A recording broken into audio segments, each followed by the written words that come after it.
नमस्कार, मैं हूं साक्षी मुमगाई।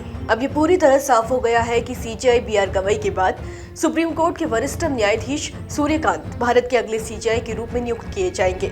जस्टिस गवई 23 नवंबर को सेवानिवृत्त हो जाएंगे। जस्टिस सूर्यकांत 24 नवंबर को सीजेआई पद की शपथ लेंगे और कार्यभार ग्रहण करेंगे। सीजेआई के रूप में जस्टिस सूर्यकांत का कार्यकाल 14 महीने का होगा और वो 9 फरवरी 2027 को सेवानिवृत्त होंगे।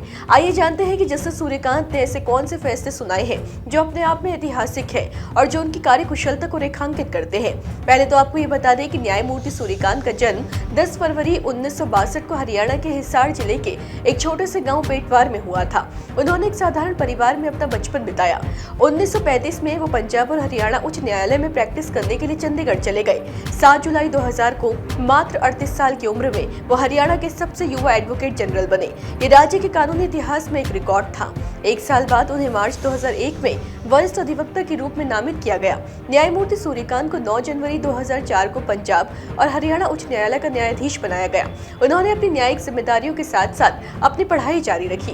2011 में उन्होंने कुरुक्षेत्र विश्वविद्यालय से कानून में मास्टर्स की डिग्री हासिल की, जिसमें उन्होंने प्रथम श्रेणी में पहला स्थान प्राप्त किया।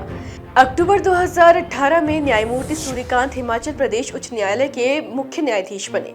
इसके बाद 24 मई 2019 को उन्हें सर्वोच्च न्यायालय में पदोन्नत किया गया।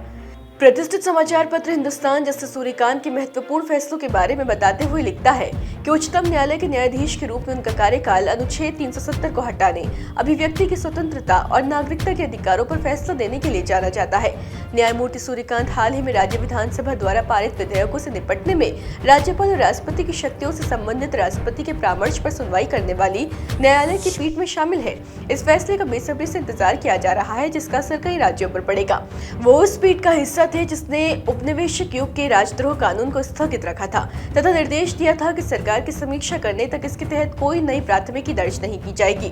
न्यायमूर्ति सूर्यकांत ने निर्वाचन आयोग से बिहार में मसौदा मतदाता सूची से बाहर रखे गए 65 लाख मतदाताओं का ब्यौरा सार्वजनिक करने को भी कहा। उन्होंने निर्वाचन आयोग द्वारा चुनावी राज्यों में मतदाता सूची में विशेष गहन पुनरीक्षण करने के फैसले को चुनौती देने वाली याचिकाओं पर सुनवाई करते हुए ये निर्देश दिया था। जमीनी स्तर पर लोकतंत्र और लैंगिक न्याय पर जोर देने वाले एक आदेश में उन्होंने एक ऐसी पीठ का नेतृत्व किया जिसने गैरकानूनी तरीके से पद से हटाई गई एक महिला सरपंच को बहाल किया और मामले में लैंगिक पूर्वाग्रह को उजागर किया। उन्हें निर्देश देने का श्रेय भी दिया जाता है कि सुप्रीम कोर्ट बार एसोसिएशन सहित बार एसोसिएशनों में 1/3 सीटें महिलाओं के लिए आरक्षित की जाए। न्यायमूर्ति सूर्यकांत उस पीठ का हिस्सा थे जिसने 2022 में प्रधानमंत्री नरेंद्र मोदी की पंजाब यात्रा के दौरान सुरक्षा चूक की जांच के लिए शीर्ष अदालत की पूर्व न्यायमूर्ति इंदु मल्होत्रा की अध्यक्षता में 5 सदस्यीय समिति नियुक्त की थी। समिति ने कहा था कि ऐसे मामलों में न्यायिक रूप में प्रशिक्षण दिमाग की आवश्यकता होती है। उन्होंने रक्षा बलों के लिए 1 रैंक 1 पेंशन योजना को भी बरकरार रखा और इसे संवैधानिक रूप से वैध बताया। एक अन्य उल्लेखनीय मामले में उन्होंने उत्तराखंड में 4 धाम परियोजना को बरकरार रखा तथा पर्यावरणीय चिंताओं को संतुलित करते हुए राष्ट्रीय सुरक्षा के लिए इसके सामरिक महत्व पर जोर दिया। उनकी पीठ ने पॉडकास्टर रणवीर लाबादिया को अपमानजनक टिप्पणियों के लिए चेतावनी देते हुए कहा कि अभिव्यक्ति की स्वतंत्रता सामाजिक मानदंडों का उल्लंघन करने का लाइसेंस नहीं है। न्यायमूर्ति सूर्यकांत की अध्यक्षता वाली पीठ ने इंडियाज गॉट टैलेंट के मेजबान समय रैना सहित कई स्टैंड अप कॉमेडियंस को उनके शो में दिव्यांग लोगों का उपहास करने के लिए फटकार लगाई और केंद्र को ऑनलाइन सामग्री को विनियमित करने के लिए दिशा निर्देश लाने का निर्देश दिया। न्यायमूर्ति सूर्यकांत की अध्यक्षता वाली पीठ ने मध्य प्रदेश के मंत्री विजय शाह की कर्नल सोफिया कुरैशी पर की गई टिप्पणी के लिए उनकी खिंचाई भी की। कुरैशी ने ऑपरेशन सिंदूर पर मीडिया ब्रीफिंग के लिए देश भर में प्रसिद्धि हासिल की थी। पीठ ने कहा कि एक मंत्री द्वारा बोला गया प्रत्येक शब्द जिम्मेदारी की भावना के साथ होना चाहिए।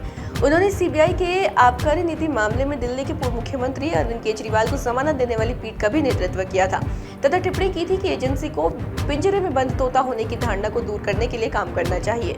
एक अन्य महत्वपूर्ण फैसले में उन्होंने अदालतों को आगाह किया कि वे पितृत्व विवादों में डीएनए परीक्षण का आदेश देते समय गोपनीयता के उल्लंघन के प्रति सचेत रहे।